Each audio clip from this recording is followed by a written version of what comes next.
우리가 이 인생을 살면서 개인적으로 보면 사회적으로도 그렇고 개인적으로도 그렇고 근심스러운 일들, 걱정스러운 것 또는 염려스러운 것들을 많이 겪고 살아갑니다. 근데 사실 따지고 보면 모든 일들이라고 하는 게 내가 염려한다고 해서 해결될 수 있는 건 하나도 없습니다. 유명한 철학자인 하이데거라고 하는 사람이 인간의 존재라고 하는 게 원래 염려하도록 만들어졌다. 염려하도록 만들어졌다. 인생이라고 하는 게 기쁨과 즐거움보다는 염려로 넘쳐나는 게 인간 존재다. 철학하는 사람들은 그래서 이 말을 많이 합니다. 근데 저는 별로 이 표현을 좋아하지 않습니다. 하이데거가 이야기하는 이 염려의 존재라고 하는 말이 그리스 로마 신화에서 따온 말입니다. 그리스 신화에 보면 이런 말이 하나 나와요.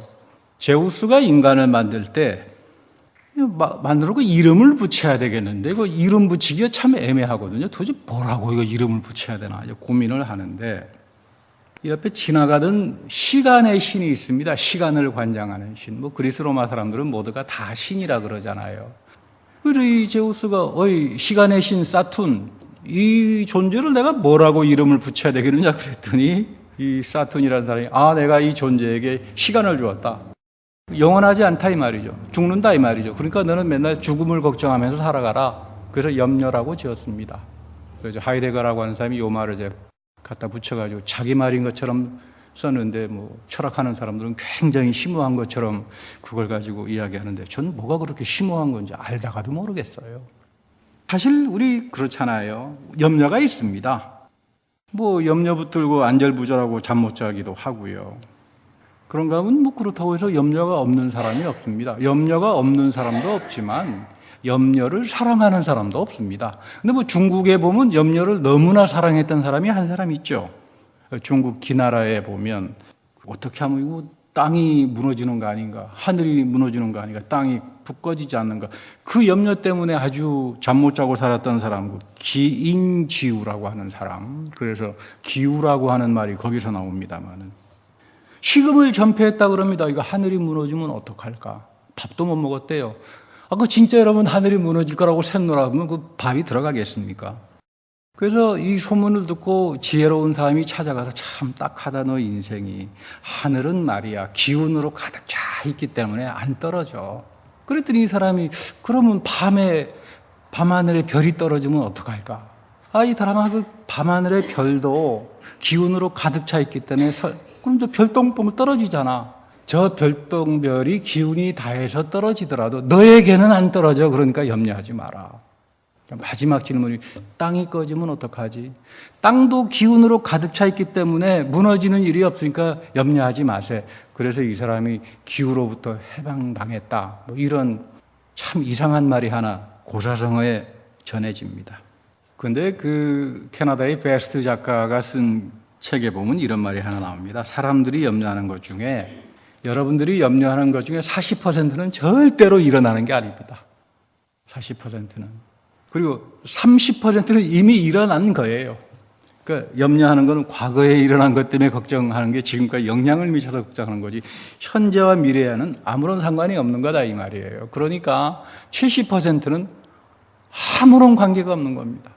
내가 이거 우리 자식, 아이들, 내 남편, 앞으로 내 하는 비즈니스, 내 미래 이거 염려하는 것 중에 70%는 아무런 상관이 없는 거예요.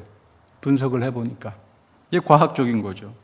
그리고 일어나는 일이 있는데 한 22%가 일어나는데 이거는 지극히 사소한 일입니다. 그냥 다 내가 해결할 수 있는 일이 22%니까 아주 사소한 일에 불과합니다. 염려할 일이 없죠. 근데 딱 4%. 이거는 내가 바꾸지 못합니다. 그러니까 그때는 죽을 땐 죽어야 됩니다. 이거 가지고 여러분 미리 땡겨가지고 4% 때문에 내 인생을 못 살겠다. 그래서 여러분 영어 단어에 don't worry라고 하는 말 나오잖아요. Don't worry about that. 이 말 우리가 많이 씁니다만 이 worry라고 하는 말의 어원이 참 재미있어요. 물어뜯는다 이런 뜻입니다. 물어뜯는다. 짐승이 이빨로 목을 꽉 물어서 질식해 죽인다. 이게 worry예요. worry. 늑대가 꽉 물어가지고. 그래서 don't worry. 이거 하지 마라. 쓸데없는 4%, 사소한 것 22% 때문에 염려와 걱정을 해가지고 짐승에게 물려서 늑대에게 물려서 질식사당하지 말라 이 말이에요. 근데 성경은 근본적으로 인간은 염려하는 존재가 아니라 기쁨의 존재라고 말합니다. 생명의 존재라고 말합니다. 우리 예수님께서 마태복음 6장에 보면 유명한 말씀 하잖아요. 목숨을 위해서 무엇을 먹을까, 무엇을 마실까, 몸을 위하여 무엇을 입을까, 염려하지 마라.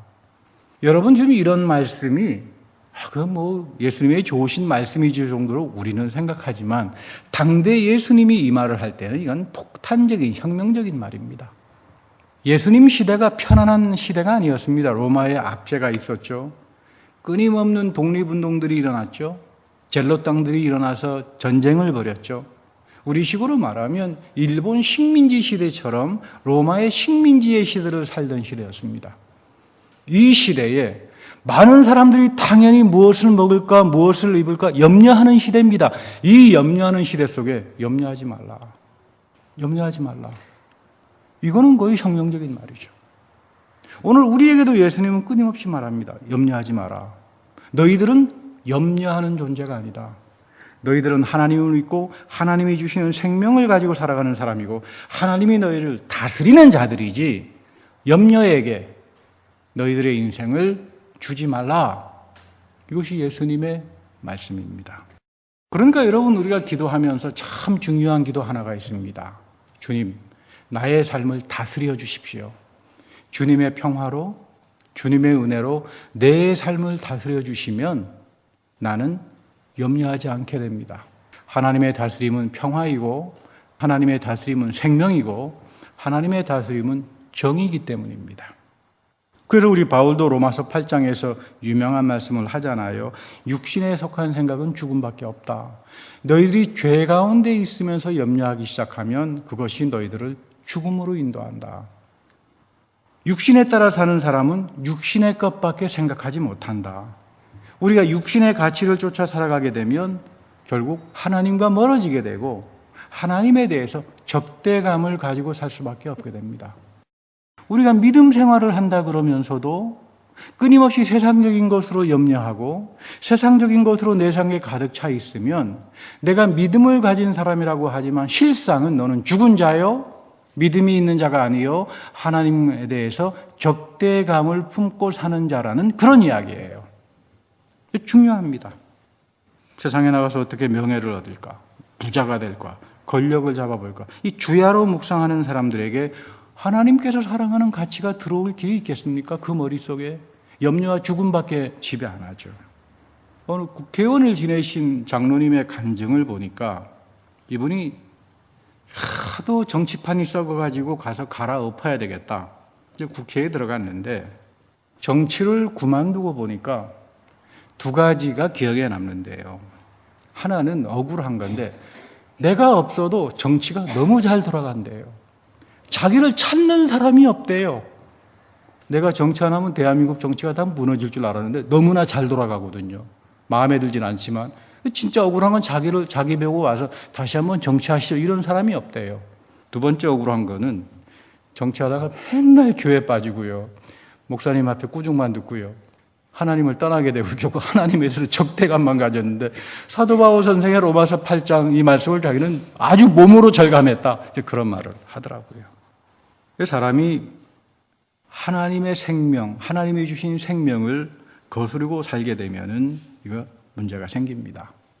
최근에 이제 미국에서 하도 사람들이 자살을 하니까 프랑스의 그 사회학자 이론이 아주 요즘 각광을 받는데 이분 이름이 에밀 드류갱이라고 하는 사람입니다. 사회학에서는 아버지라고 이제 평가를 받는 그런 대단한 분이죠. 이분이 쓴 책이 자살론이에요. 사람들은 왜 자살을 할까? 이 자살을 사회학적으로 분석합니다. 왜 사회가 개인들의 삶을 자살로 가져가게 만들까? 그래서 이분이 대략 4가지 유형으로 자살을 분석을 했는데 여기 보면 특별히 사람들을 자살하게 하는 이 유형이 이기적인 사람들입니다. 거지는 자살 안 해요. 거지는 더 열심히 살아보려고 아등바등하지, 아니면 난리를 치지, 부자와 이기적인 사람들이 자살합니다. 최근에 우리 자살 많이 하잖아요. 무슨 CNN에 유명한 또는 패션 모델의 디자이너에 유명한 이 사람들 보면 극단적으로 이기적인 사람들이고 부유한 사람들입니다. 그 유명한 사람들이 자살을 많이 하는 것도 이 이기적인 개인주의 때문입니다. 이게 참 무서운 이야기예요. 개인은 중요하지만 개인주의가 되면 고칠 병이 없습니다. 우리 개인이라고 하는 건 인격을 가지고 얼마나 소중합니까? 모두가 다 법 앞에서 보호를 받잖아. 이게 민주주의인데 개인주의가 돼버리면 여기서 사단이 나는 거죠. 사람은, 개인은, 여러분들 모든 개인은 공동체 안에서 인격과 인격적으로 존중을 받고 인정받으면서 살아가는 겁니다. 여러분 교회 와서 하나님 말씀 안에서 인정을 받잖아요. 하나님이 여러분들을 사랑하잖아요. 그런 믿음을 가진 사람들끼리 서로 인정해주고 화해하고 용서해주고 사랑하면서 사는 게 공동체잖아요. 이 속에서 인격이라고 하는 게 꽃을 피울 수 있는데 개인주의가 돼버리면 나 그런 거 필요 없어. 나 혼자 잘났어. 천상천하 유아독존이야.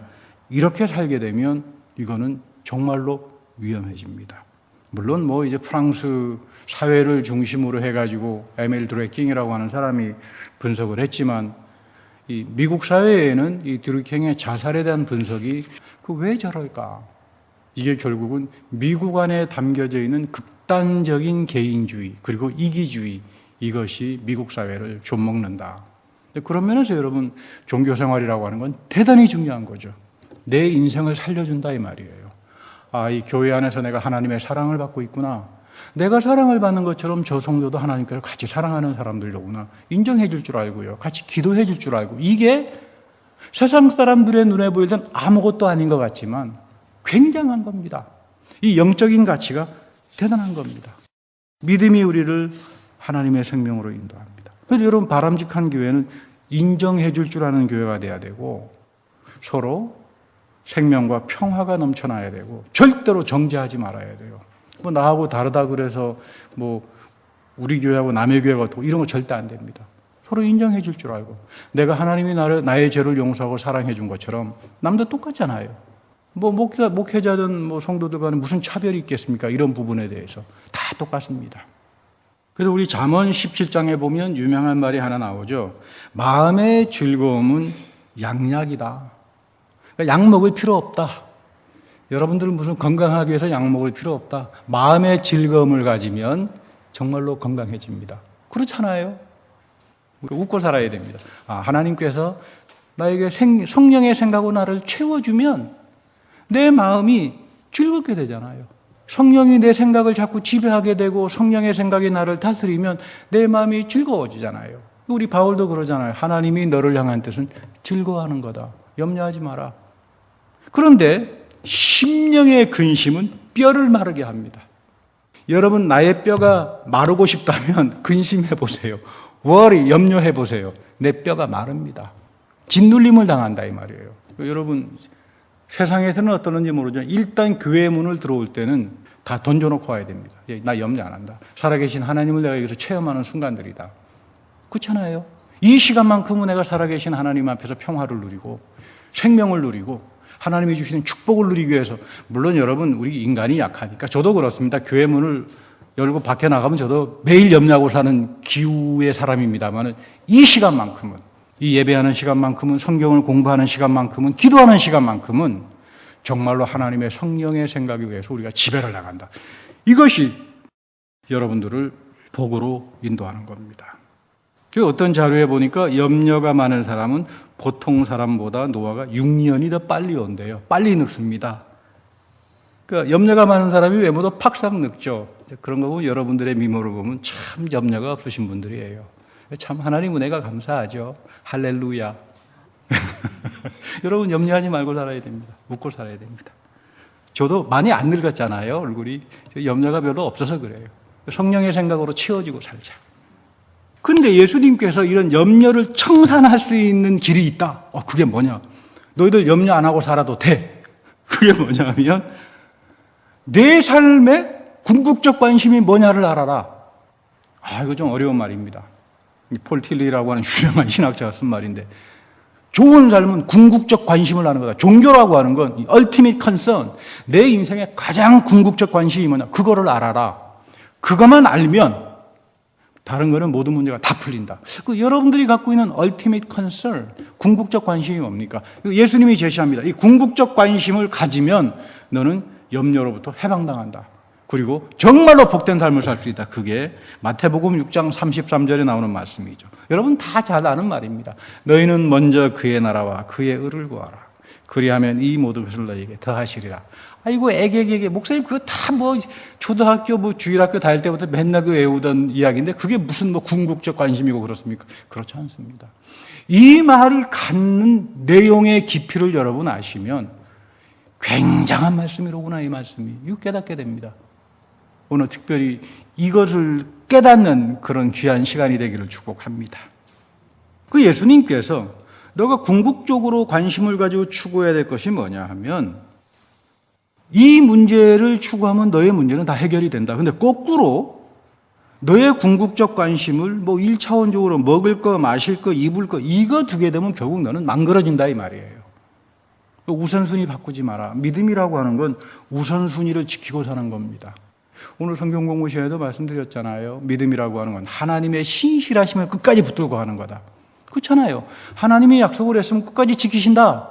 이 신실하심을 지키고 살아가는 게 믿음인데 내가 1차적인 것에 먹을 것에 마실 것에 입을 것에 이러다가 보면 믿음도 잃어버리고 모든 것들이 다 사라져버리고 염려만 나를 지배하는데 여러분 한 가지 우리가 분명히 여기서 배워야 되는 건 하나님의 나라라고 하는 말은 지배 개념입니다. 원래 하나님 나라는 이 시브리 말에 말쿠스 야훼라고 하는데 하나님이 다스린다. 동사예요. 동사.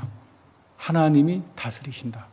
그러니까 무슨 뭐 하나님 무슨 뭐 왕국회관 만들어 가지고 뭐 거기 들어가야 구원받습니다. 이런 이야기가 아니라 하나님의 나라라고 하는 것은 하나님의 뜻으로 말씀으로 성령으로 내 삶을 다스려 나가는 이 다이나믹한 동사적인 움직이는 현실을 가리켜서 하나님의 나라라고 말합니다. 아, 하나님의 나라는 하나님이 내 삶을 다스리는 거로구나. 이 사무엘서에 보면 잘 나오죠. 하나님은 그럼 어떻게 다스릴까? 하나님은 우리를 어떻게 다스릴까? 사무엘상에 보면 사무엘에게 왕을 달라고 합니다. 이스라엘 백성들이. 하나님이 참 섭섭했어요. 왜 하나님이 섭섭했을까? 내가 이들을 다스리는 왕인데 하나님이 내 삶을 다스리는 왕인데 내가 이거를 던져놓고 다른 왕을 구하러 다니게 되면 하나님이 섭섭하지 않겠습니까? 그래서 참 하나님이 좋으신 분이에요. 허락을 해요. 사무엘에게. 저자들이 지금 나의 다스림이 싫어서 쫓아가는 건데 사무엘아 염려하지 마라. 왕 갖다 세워라. 이스라엘 백성들은 하나님이 자기를 다스려주는 걸 원치 않았습니다. 그 이방 나라의 풍습, 정치 체계, 잘 나가는 이웃 나라에 혹해가지고 거기에 미혹당해가지고 거기에 무슨 뭐 축복이 있고 나라의 평강이 있는 것처럼 미혹당해서 쫓아가는데 하나님이 허락을 합니다. 근데 하나님이 다스린다라고 하는 말은 여러분 하나님이 눈에 보이지 않잖아요. 그럼 하나님이 어떻게 우리를 다스릴까? 뭐 하나님이 눈에 보이지도 않는데 왕이라고 하지만 우리 눈에 보이지도 않는데 하나님께서 왕을 줄 때 다스림을 이렇게 규정합니다. 왕도 정신 차려라. 내가 너를 통해서 다스리겠다. 첫째, 하나님 말씀으로 다스립니다. 그 토라, 모세오경이 이스라엘의 중심이 됩니다. 하나님의 다스림은 하나님의 말씀으로 다스려지는 거다. 사회도 개인도 하나님의 말씀의 가치를 가지고 살아가는 걸 말하죠. 예배를 드리더라도 하나님께서 규정한 대로 예배가 드려져야 됩니다.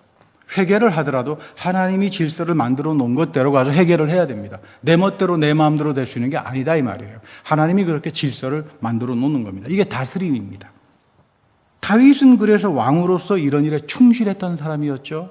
시편 1편 2절에 보면 복 있는 사람은 주님의 율법을 즐거워하며 밤낮으로 율법을 묵상하는 사람이다. 체험하고 살았던 사람이죠. 하나님 말씀대로 살았더니 이런 축복이 있더라. 근데 하나님 말씀 거역하고 살았더니 아주 정말로 쓰디쓴 고통을 내가 경험하고 살았다. 이거 지금 자기의 삶의 깊은 체험에서 나는 간증입니다. 복 있는 사람은 주님의 율법을 즐거워한다. 여러분 복된 사람으로 살고 싶습니까? 하나님의 말씀이 여러분들의 삶을 다스려줘야 돼요. 그 다스림을 즐거워하고 순종할 줄 알아야 돼요. 거기에 충실해야 됩니다. 율법의 가치를 묵상하고 하나님 말씀의 묵상을 하고 기도하고 그랬을 때 살아갈 수 있다는 그런 이야기죠. 이 성경에는 너는 장차 복을 받고 이렇게 될 거다라고 하는 표현들이 참 많아요. 근데 우리는 항상 그 표현 앞에는 무엇 하면이라고 하는 말들이 나와요. 무엇 하면 너희들이 이렇게 될 거다. 근데 보통 우리 성도님들의 관심은 앞에 부분보다는 앞에 건 딱 빼버리고 무엇 하는 것까지 싹 빼버리고 뒤에 복과 형통과 이것만 좋아합니다. 여러분, 그러면 그 복과 형통이 잘 안 이어집니다. 이어져도 이상하게 이어지죠. 그 이제 하나님의 말씀을 우리가 통전적으로 읽어야 됩니다. 이렇게 하면 이렇게 큰 축복으로 가니까 이렇게 해야 될 거 아닙니까? 아, 하나님의 나라와 먼저 그의 의를 구한다는 게 하나님 말씀을 사랑하는 거로구나. 하나님 말씀의 가치대로 살아가는구나. 그러니까 하나님께서 싫어하는 건 하지 않는구나. 하나님께서 좋아하는 거는 이런 거니까 하나님께서 좋아하는 걸 내가 쫓아가야 되겠구나. 그러다가 보면 즐거움이 오기 시작하고 마음의 즐거움이 찾아오기 시작하고 성령의 다스림이 나타나기 시작하고 그래서 우리가 어떤 양약보다도 더 좋은 삶의 충만한 생명의 삶을 살 수 있는 것이 되는 겁니다. 둘째는 하나님이 왕으로서 우리를 다스리는 게 기도예요. 하나님이 여러분 세계를 다스립니다. 우리는 흔히 하나님이 역사를 다스리지, 세계사를 다스리지 근사하게 말은 하지만 지금 그 사람들은 무슨 말을 하고 있는지 모르는 사람들이에요. 하나님이 역사와 사회를 다스리는 걸 어떻게 합니까? 누가 합니까? 그거를 상상해서 합니까? 하나님의 말씀을 믿고 성경을 상고하고 기도하는 사람만이 하나님이 이 역사에서 이 사회에서 이렇게 지금 이끌어 가시는구나. 그 섭리를 볼 줄 아는 영적인 눈이 트이는 거지. 하나님의 왕으로서 우리를 다스리는 게 기도입니다. 우리가 하는 기도에 하나님은 응답하시고 우리의 삶에 동행하고 다스려 갑니다. 기도하는 사람은 하나님을 나의 왕으로 인정하고 사는 사람들이에요. 여러분들이 말씀을 읽어보십시오. 하나님의 말씀을 가치를 가지고 살아보십시오. 하나님이 우리에게 하라고 명령한 게 기도예요. 하나님이 우리가 하는 기도를 참 좋아합니다. 그 기도가 수준이 저급하든 수준이 고상하든 하나님의 성품이 우리가 기도하는 것을 듣길 원하세요. 그래서 기도하는 겁니다. 다른 종교에는 기도가 없습니다. 이런 면에서. 기도는 기독교에만 있는 겁니다. 물론 유대교에도 있긴 합니다만은. 예수님이 너희는 먼저 그의 나라와 그분의 의를 구하라는 말씀에는 기도를 통해서, 말씀을 통해서 너의 삶을 끊임없이 다스려 나가게 하라. 하나님의 말씀과 기도로 너의 삶을 다스려 가기 시작하면 뭐가 나타난다고요? 상상하지 못하는 형통함과 하나님의 선하심과 그 모든 것들이 우리에게 오는 겁니다. 거꾸로 말하면 하나님의 말씀이 나를 지배하지도 않고 내가 하나님 말씀에서 하나님이 사랑하는 걸 쫓아가지도 않으면서 하나님께 기도하지도 않으면서 그 모든 축복과 형통이 나에게 이루어지기를 원한다면 그거는 진짜로 이상한 사람들이죠. 두 번째, 그분의 의를 구한다는 것은 하나님은 정의로운 분이라는 겁니다. 하나님의 정의로움이라고 하는 심판은 죄에 대한 심판을 말해요. 하나님이 언제 심판하는가? 사람에 대해서, 나에 대해서 후회할 때입니다. 성경을 보면 하나님께서 심판할 때 사람을 후회합니다. 우상 숭배를 통해서 짐승 같은 존재가 돼버리거든요. 도덕이 없어요. 하나님의 형상이 다 망가져졌어요. 이 짐승 같은 존재가 됐다 이 말이에요. 그때 하나님이 후회합니다. 내가 사람 만든 걸 참 후회한다. 그래서 심판을 하는 겁니다. 하나님이 우리를 볼 때 후회해서는 안 되잖아요. 그렇기 때문에 하나님의 정의라고 하는 것은 죄하고 연결이 됩니다. 하나님의 의로움에는 나의 죄를 심판하는 심판도 있지만 그리고 항상 은혜로 우리를 인쳐줍니다. 새롭게 하신다 이 말이에요. 다시는 잘못된 길로 가지 않게 합니다. 우리가 한 가지 조심해야 되는 것은 하나님의 정의에는, 하나님의 심판에는 항상 중심이 도덕입니다. 여러분, 이거 우리가 좀 열어놓고 생각을 해야 됩니다. 하나님의 정의라고 하는 건 도덕이에요. 뭐가 도덕적인 판단을 하고 살아가는가? 이거 혼동돼서는 안 된다는 이야기입니다. 하나님은 사람들이 숨겨놓은 죄에 대한 폭로를 하기도 하고 심판을 하기도 하고 우리가 하나님의 대신을 하지 못합니다. 그리고 이런 허물을 깨닫는 사람들에게 하나님은 용서하고 그리고 새로운 존재로 만들어갑니다. 그래서 하나님의 용서는 우리를 새롭게 하는 회복의 정의를 담고 있다. 이렇게 말을 하는 거죠. 구약의 예언자들은 사회를 비판하고 엄청난 공격을 합니다. 여러분 예레미야나 이사야나 에스겔 보면 사회에 대한 엄청난 그 비판들이 담겨져 있지만 이분들이 한 가지 딱 다른 점이 뭐냐면 사회를 비판할 때 먼저 무릎 꿇고 주님, 나도 같은 죄인입니다. 회개 기도를 같이 하면서 무슨 나는 의인이니까, 난 예언자니까, 너희들은 다 잘못된 사람들이니까 이런 갑질적인 특권 의식을 가진 사람들이 예언자들이 아니라 같이 회개하고 같이 힘들어하면서 이 민족이 이렇게 가서는 되겠느냐, 이 소리를 하는 사람들이 예언자들이고, 교회는 그 예언자의 전통을 이어가면서 살아갈 수 있어야 합니다. 하나님의 나라와 그분의 의를 구하는 사람들은 하나님의 말씀을 사랑하고 기도하고 용서할 줄 알고 겸손히 나가는 사람을 말합니다. 그래서 요한복음 14장에 참 유명한 말씀 하잖아요. 너희는 마음에 근심하지 말라. 하나님을 믿으니 나를 믿어라. 이 믿음이 근심을 쫓겨냅니다. 평안을 너희에게 끼치노니 나의 평안을 너희에게 준다. 내가 주는 평화는 세상이 주는 평화가 아니다 이 말입니다. 이 평화를 간직하고 살아가라. 그럴 때 너는 염려로부터 해방될 수 있다. 그래서 14장 13절 말씀이 이런 점에서 대단히 깊은 말씀이죠. 너희가 내 이름으로 구하는 것은 내가 무엇이든지 다 이루겠다. 이거 뭡니까? 아유, 목사님, 저는 기도했는데 단 하나도 이루어지지 않았는데요. 그럼 하나님의 나라와 그의 의를 구하고 살고 있습니까? 내가 지금 하나님의 나라와 그의 의를 구하고 살고 있는가를 먼저 점검해야 돼요. 내 삶에서 얼티밋 컨선이 뭔가, 이거를 가지고 부딪히는 사람들에게 예수님이 다 이루어주는 기도를 말합니다. 예수님이 그렇게 이야기합니다. 예수님이 나의 기도를 다 이루어주는 기도란 무엇일까? 예수님으로 말미암아 하나님께 영광을 받는 기도라고 이야기합니다. 하나님께 영광을 받으시는 기도다. 예수님으로 말미암아 하나님의 받으신 영광이 뭡니까? 십자가 부활이에요. 십자가 부활입니다. 예수님이 하나님의 나라와 그분의 의를 구한 것은 십자가 사건을 통해서만 나타납니다. 십자가는 죄에 대한 용서를 말합니다. 죄에 대한 용서에는 그리스도의 귀한 희생이 담겨져 있습니다.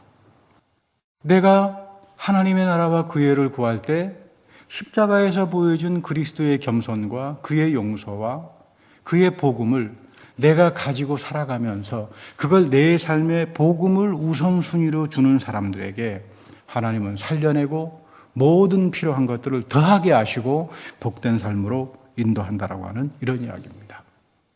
여기에서만, 예수의 십자가 부활에서만, 그분의 나라와 그의 의를 구하는 그 삶 속에서만 우리는 진정으로 염려를 이겨내고 하나님이 주시는 즐거움에 동참하고 이것으로 모든 것들을 더해 주시는 하나님의 은혜 가운데 거하게 되는 겁니다.